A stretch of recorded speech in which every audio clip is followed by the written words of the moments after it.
कहानी की शुरुआत होती है 2009 से, जिसमें हम एड्रियन नाम के एक अमेरिकन जियोलॉजिस्ट को देखते हैं जो कि इंडिया आया होता है। एड्रियन को उसके साइंटिस्ट दोस्त सतनाम ने बुलाया होता है, जो उसको बताता है कि सूरज की फ्लेयर के कारण हमारी धरती का कोर गर्म हो रहा है, मतलब हमारी धरती खत्म होने वाली है। सतनाम की ये बात सुनकर एड्रियन तुरंत अमेरिका वापस जाता है और इसके बारे में प्रेसिडेंट को बताता है। प्रेसिडेंट ये बात सुनकर दुनिया के सभी बड़े देशों के साथ एक सीक्रेट मीटिंग करते हैं और उनको दुनिया खत्म होने के बारे में बताते हैं। ये बात सुनकर सभी देश के नेता इस मुसीबत का कोई ना कोई हल निकालने का फैसला करते हैं। फिर चाइना समेत G8 नेशन, जिसमें Canada, Germany, France, Italy, Japan, Russia, UK, US जैसे बड़े देश शामिल होते हैं। ये सब मिलकर 9 बड़े बड़े आर्क बनाने की तैयारी में लग जाते हैं, जिसमें हर एक आर्क में तकरीबन 1 लाख लोग आ सकते हैं। इस काम को हिमालय के पास तिब्बत में शुरू किया जाता है। वो लोग इस आर्क में बैठकर अपनी जान बचाने की कीमत रखते हैं 1 बिलियन यूरो, जो कि हर एक इंसान अफोर्ड नहीं कर सकता। इंसानों के साथ साथ वो लोग इस दुनिया में जितनी भी बेशकीमती चीजें हैं,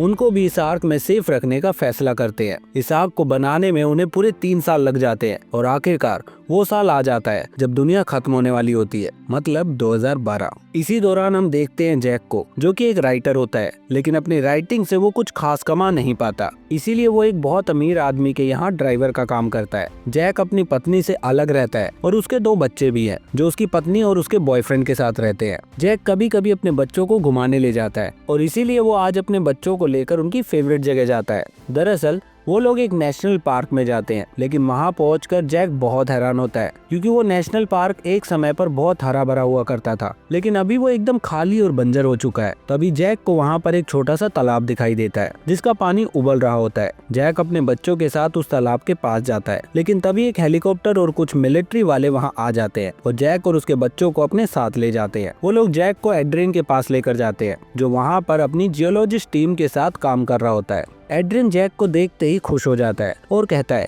मैंने आपकी किताब पढ़ी है, आप बहुत अच्छा लिखते हैं। जैक भी अपनी तारीफ सुनकर बहुत खुश होता है। फिर वो जैक से वहाँ जाने के लिए कहता है, क्योंकि वो जगह उनके लिए सेफ नहीं होती। एड्रियन की बात मानकर जैक अपने बच्चों को लेकर वहाँ से चला जाता है, लेकिन तभी हम देखते हैं कि एक आदमी दूरबीन से जैक पर नजर रख रहा होता है और फिर जैसे ही जैक उसके पास आता है तो वो उससे पूछता है, आर्मी वालों ने तुमसे क्या कहा? जैक कहता है, उन्होंने मुझे यही बताया कि ये जगह सेफ नहीं है और मुझे यहाँ से चले जाना चाहिए। फिर हम देखते हैं कि रात को जैक अपने बच्चों के साथ उसी जगह पर कैंप लगाकर रुक जाता है और तभी उसको कुछ आवाज सुनाई देती है। जैक उस आवाज का पीछा करता है और देखता है कि एक आदमी अपनी वैन में बैठकर रेडियो के एक शो को होस्ट कर रहा होता है। ये वही आदमी होता है जो दिन में जैक से मिला था और उसको दूरबीन से देख रहा था। वो आदमी दरअसल एक आरजे होता है, जिसका नाम चार्ली होता है। चार्ली अपने रेडियो शो पर दुनिया को बता रहा होता है कि कैसे हमारी दुनिया 2012 में खत्म हो जाएगी। वो आदमी यही सब बातें जैक को भी बताता है, लेकिन जैक को उसकी किसी भी बात पर भरोसा नहीं होता और वो अपने बच्चों के पास वापस चला जाता है। इसके बाद हम देखते हैं जैक की पत्नी केट को, जो अपने बॉयफ्रेंड के साथ मॉल में खरीदारी कर रही होती है, लेकिन तभी अचानक से मॉल की जमीन 2 टुकड़ों में बंट जाती है। ये देखकर केट जल्दी से अपने घर जाकर जैक को कॉल करती है और कहती है, तुम जहाँ कहीं भी हो, बच्चों को लेकर जल्दी से घर वापस आओ। जैक तुरंत अपने बच्चों को लेकर उनको अपनी पत्नी के घर छोड़ देता है और खुद अपनी ड्यूटी पर चला जाता है, जहाँ पर वो अपने मालिक के 2 बच्चों को लेकर एयरपोर्ट पर जाता है। फिर जैसे ही वो दोनों बच्चे एरोप्लेन में चढ़ जाते हैं, तभी वहाँ की जमीन भी फटना शुरू हो जाती है। खैर, अब जमीन फटे या आसमान, लेकिन आप लोगों का प्यार मेरे चैनल के लिए कभी भी हटना नहीं चाहिए। इसलिए अगर आप इस चैनल पर नए हो तो जल्दी से सब्सक्राइब करके बेल आइकन को प्रेस कर लीजिए, क्योंकि मैं ऐसी ही मजेदार वीडियोस लाता रहता हूँ। चलिए अब कहानी पर वापस चलते हैं।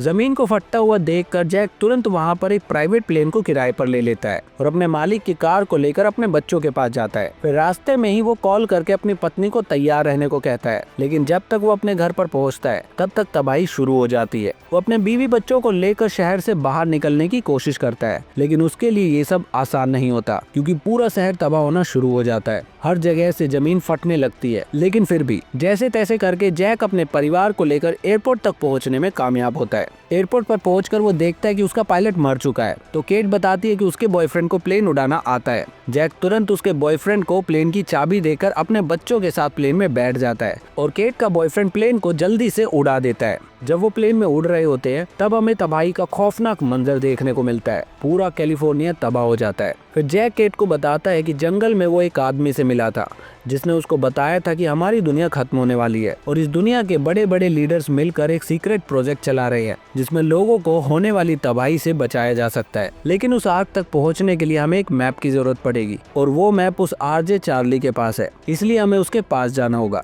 इसके बाद वो लोग उसी नेशनल पार्क में पहुंच जाते हैं और जैक अपनी बेटी के साथ चार्ली को ढूंढता है। चार्ली वहीं पर एक पहाड़ी की चोटी पर खड़ा होता है। जैक जल्दी से भागकर उसके पास जाता है और उससे मैप के बारे में पूछता है। चार्ली बताता है कि मैप तो उसकी वैन में रखा है। इतने में ही उसके सामने एक ज्वालामुखी फटना शुरू हो जाता है और चार्ली इस नज़ारे को रेडियो पर लाइव टेलीकास्ट कर रहा होता है। जैक तुरंत उसकी वैन में जाता है और उस मैप को ढूंढ लेता है, लेकिन तभी वहाँ की जमीन भी फटनी शुरू हो जाती है और जैक वैन के साथ ही जमीन में गिर जाता है। सबको ये लगता है कि जैक मर चुका है और वो लोग वहाँ से जाने लगते हैं, लेकिन तभी जैक गड्ढे से बाहर आता है और भागकर प्लेन में बैठ जाता है। वो लोग बड़ी मुश्किलों से प्लेन को उड़ाते हैं। उनके चारों तरफ आग के बड़े बड़े शोले गिर रहे होते हैं और उनका प्लेन काले धुएं में छिप जाता है। ये सीन बहुत ही दिल दहला देने वाला होता है। इसके बाद जैक मैप देखता है और उसे पता चलता है कि लोगों को बचाने के लिए जो आर्क बनाए गए हैं वो चाइना में है। ये जानकारी मिलते ही जैक अपने परिवार को लेकर तुरंत ही एयरपोर्ट पहुंचता है, जहां पर वो अपने बॉस यूरी को देखता है। एयरपोर्ट पर सारी फ्लाइट्स कैंसिल हो चुकी होती है, लेकिन यूरी के पास एक प्राइवेट प्लेन होता है और उसके पायलट साशा को उसके प्लेन को उड़ाने के लिए एक और पायलट की जरूरत होती है। जैक इस बात का फायदा उठाता है और अपनी पत्नी के बॉयफ्रेंड का नाम लेकर कहता है, हमारे पास एक पायलट है, चलो सब साथ में चलते हैं। इसके बाद वो लोग प्लेन में बैठकर चाइना के लिए निकल जाते हैं और उनके निकलते ही वो एयरपोर्ट भी तबाह हो जाता है। वहीं दूसरी तरफ यूएस के प्रेसिडेंट ऑनलाइन आकर पूरी दुनिया को बता देते हैं कि हमारी दुनिया अब खत्म होने वाली है और बचने की कोई उम्मीद नहीं है। प्रेसिडेंट की ये बात सुनकर लोगों में डर का माहौल छा जाता है। इसी दौरान हम देखते हैं कि जैक जिस प्लेन में होता है उसके सारे इंजन फेल हो जाते हैं, जिसकी वजह से उनको प्लेन की क्रैश लैंडिंग करवानी पड़ती है। उनका पायलट साशा प्लेन को जमीन के बिल्कुल पास में उड़ाना शुरू कर देता है और सबको कार में बैठकर नीचे उतर जाने को बोलता है। पायलट की बात मानकर जैक और सब लोग एक कार में बैठकर प्लेन से उतर जाते हैं, लेकिन साशा प्लेन से नहीं उतर पाता और मारा जाता है। अब वो चाइना के पास तो पहुंच जाते हैं, लेकिन इस बर्फीले इलाके में फंस जाते हैं। कुछ देर इंतजार करने के बाद वो देखते हैं कि चाइना आर्मी के हेलीकॉप्टर वहां से जानवरों को लेकर जा रहे होते हैं। उन्हीं में से एक हेलीकॉप्टर उनको देख लेता है और उनकी मदद के लिए नीचे आता है, लेकिन वो लोग सिर्फ उन्हीं को साथ में ले जाते हैं जिनके पास आर्क में जाने की टिकट होती है और वो टिकट सिर्फ यूरी के पास होती है। इसलिए वो अपने दोनों बेटों को लेकर अपनी गर्लफ्रेंड को भी वहीं पर छोड़कर चला जाता है। अब जैक अपने परिवार के साथ वहाँ पर अकेला रह जाता है। वहीं दूसरी तरफ हम देखते हैं कि एड्रियन और प्रेसिडेंट की बेटी विल्सन भी प्लेन में बैठकर चाइना के लिए निकल जाते हैं। चाइना पहुंचकर जब वो लोग आर्क में जाते हैं और प्रेसिडेंट के पीए कार्ल से मिलते हैं। कार्ल उन्हें आर्क के बारे में बताता है, लेकिन एड्रियन और विल्सन देखते हैं कि आर्क में सिर्फ अमीर लोगों को लाया जा रहा है, जिसे देखकर वो लोग कार्ल से सवाल करते हैं, लेकिन कार्ल कहता है इन लोगों से पैसे नहीं लेते तो ये प्रोजेक्ट कभी नहीं बन पाता और तुम्हें अगर किसी की ज्यादा ही चिंता हो रही है तो अपने पास उन्हें दे दो। उधर जैक अपने परिवार के साथ उस जगह से निकलने की कोशिश करता है और तभी उन्हें एक ट्रक दिखाई देता है जो कि एक तिब्बत के लड़के का होता है। वो जैक और उसके परिवार को अपने साथ ले जाता है और अपने बड़े भाई से रिक्वेस्ट करता है कि इंसानियत के लिए वो जैक और उसके परिवार को भी उनके साथ आर्क में लेकर चले। दरअसल वो तिब्बत के लड़के का भाई आर्क बनाने के काम में इंजीनियर का काम कर रहा था, जिसकी वजह से उसको बिना टिकट के आर्क के अंदर जाने का रास्ता पता था। उधर एड्रियन को उसके दोस्त सतनाम से पता चलता है कि उसके दोस्त को रेस्क्यू करने के लिए कोई भी नहीं आया, जिसकी वजह से उसका दोस्त सतनाम अपने परिवार के साथ उस सुनामी में मारा जाता है। एड्रियन तुरंत अपने कंप्यूटर में जाकर देखता है और बताता है कि अब उनके पास ज्यादा समय नहीं बचा।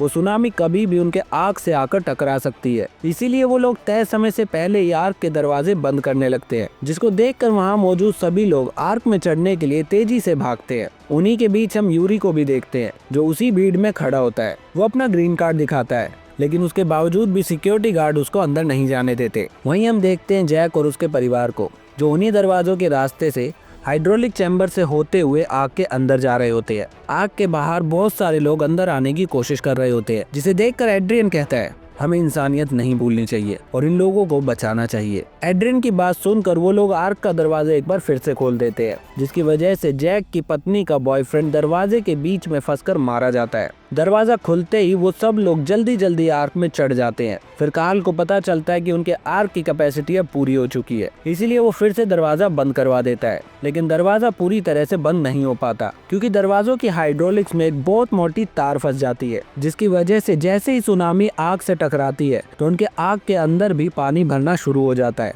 और जिस हाइड्रोलिक चैम्बर में जैक होता है वहाँ पर भी पानी भरने लगता है। एड्रियन अपनी टीम के साथ हाइड्रोलिक तक पहुंचने की कोशिश करता है ताकि वो हाइड्रोलिक्स को ठीक कर सके और दरवाजा बंद हो सके, लेकिन चैम्बर के दरवाजे ऑटोमेटिक बंद होने की वजह से वो वहां तक नहीं पहुंच पाता। इसलिए वो चैम्बर के बाहर से ही जैक से बात करता है और हाइड्रोलिक में से उस मोटी तार को निकालने के लिए कहता है ताकि वो लोग दरवाजे को पूरी तरह बंद कर सके और सबकी जान बचा सके। जैक अपनी पत्नी को बाय बोलकर पानी के अंदर जाता है और उस तार को निकालने की कोशिश करता है। आग में सब लोगों की जान दांव पर लगी होती है, क्योंकि दरवाजा बंद ना होने की वजह से आर्क का इंजन शुरू नहीं हो पाता, जिसकी वजह से वो लोग आर्क को कंट्रोल भी नहीं कर पा रहे थे और उनका आर्क माउंट एवरेस्ट से टकराने वाला होता है। वहीं हम देखते हैं कि जैक का बेटा भी उसकी मदद के लिए नीचे चला जाता है और वो दोनों मिलकर उस तार को वहां से निकालने में कामयाब होते हैं, जिससे आर्क का इंजन शुरू हो जाता है और पहाड़ से टकराते हुए वो वापस पीछे होने लगता है। मतलब आर्क अब उनके कंट्रोल में आ जाता है। इसके बाद हम देखते हैं कि वो सब लोग आर्क में पूरे 1 साल तक सेफ रहते हैं